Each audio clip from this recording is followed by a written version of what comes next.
myself before the altar. Adela, my wife, I beg forgiveness for the sins I have committed. I know that you are in heaven, and I pray that you intercede with God on my behalf.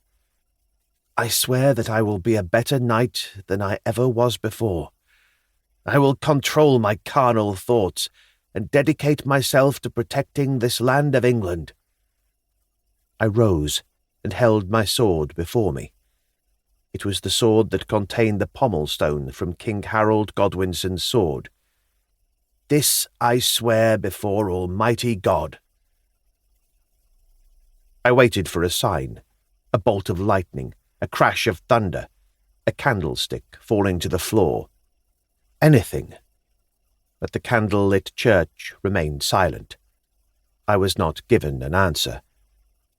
As I left the church, I reflected that perhaps that was to be expected. An oath and words were meaningless. It was actions that would prove my resolve. I would live up to my oath, if only for the sake of my dead wife, Adela.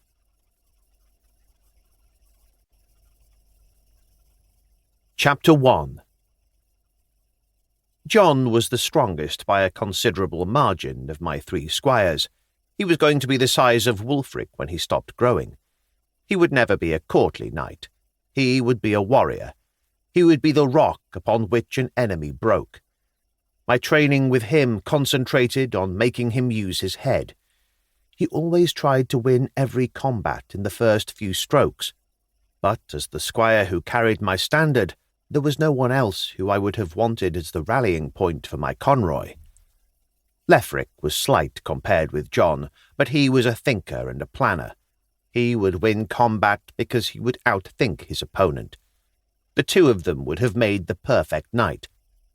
Lefric would win combats he should lose because he was clever. Also, he could read, for my clerk and steward John had taught him that skill. It would be useful when he became lord of the manor. More than that, he was patient.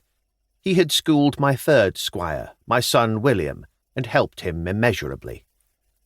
William was the youngest of my squires, and had the most to learn. His mother had protected him, and it was not until she had died that his training could begin in earnest. However, he also had the most potential. He was my son, and had the blood of warriors coursing through his veins.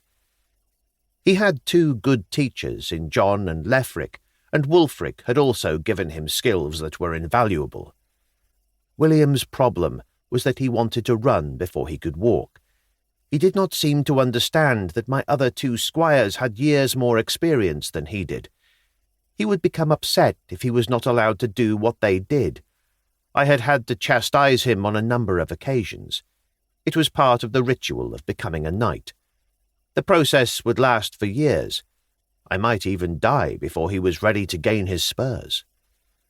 Our training and practice over the winter had been conducted in my bailey within my curtain wall.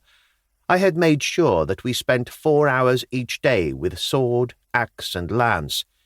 It built up muscles and honed the hand and eye to work in perfect harmony. When we came indoors, I spent 2 hours talking about military tactics with them. This was where John struggled while Lefric was in his element. Accounts of Alexander, Hannibal, and Caesar seemed to inspire him. In the bailey, William looked to John for inspiration. In the warmth of the hall, it was Lefric. However, they all got on well with each other. My son had no airs and graces. He did not look down on the 2 lowly-born squires. When we had a spell of warmer weather, we went hawking with Aidan. They needed to know how to hunt, and to hunt you needed to scout. There was no better teacher than Aidan. He was part animal. He was also a good rider, and he helped me to make better riders of my 3 squires. They rode palfreys, but one day they would need to ride a war-horse like Star. All 3 of them needed more skill before they could be risked on the back of such a powerful beast.